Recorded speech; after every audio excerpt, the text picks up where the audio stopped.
Nobody knew the night nurse was undercover cop until armed gunmen stormed the hospital ward. The first gunshot echoed through the hospital corridor like a crack in reality, shattering the fragile silence of the night shift. For a split second, everything froze, the flickering lights, the hum of machines, even the breath in people's lungs. And in the middle of it all stood a quiet night nurse, the one nobody ever noticed. If you believe in kindness, second chances, and the hidden strength within ordinary people, take a moment right now to like, comment, share, and subscribe. Stories like this remind us that heroes don't always wear uniforms, sometimes they wear scrubs. The hospital had always been a place of quiet battles, soft footsteps, whispered prayers, and the rhythmic beeping of machines holding onto fragile lives. That night felt no different at first. The halls were dim, washed in pale fluorescent light, and most of the city outside had already surrendered to sleep. Among the staff was a nurse named Daniel.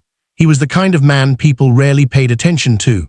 He kept his head down, spoke softly, and moved with a calm, almost invisible presence. Patients trusted him, but his co-workers didn't know much about him. Some assumed he was just another tired man trying to survive long night shifts. Others thought he carried a sadness he never spoke about. What nobody knew was that Daniel wasn't just a nurse. Years ago, he had been a decorated undercover officer. He had seen things most people could never imagine: violence, betrayal, the weight of decisions that never truly left him. But one mission had gone wrong. A partner lost. A moment that haunted him. He walked away from that life, choosing something quieter, something that healed instead of destroyed, or at least, that's what he thought.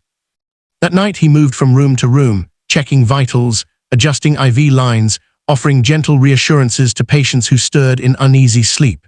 In one room, an elderly man clutched his hand, afraid of the darkness closing in. In another, a young boy fought through pain with silent courage. Daniel carried their fears with him, absorbing them quietly like he always did. Then everything changed. The doors at the end of the ward burst open with violent force. The sound wasn't just loud, it was wrong. Out of place, heavy footsteps followed, urgent and chaotic.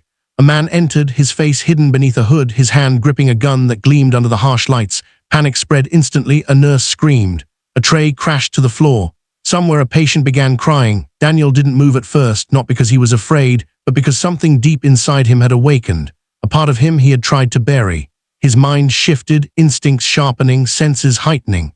The quiet nurse was still there. But something else was rising beneath the surface.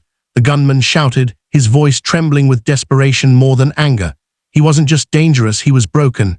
His movements were erratic, unpredictable, the kind that made situations spiral out of control in seconds. Staff members backed away slowly, hands raised. Fear hung thick in the air. Daniel stepped forward. It was a small step, barely noticeable, but it changed everything. Inside him, memories flooded back. Training, situations. The weight of responsibility,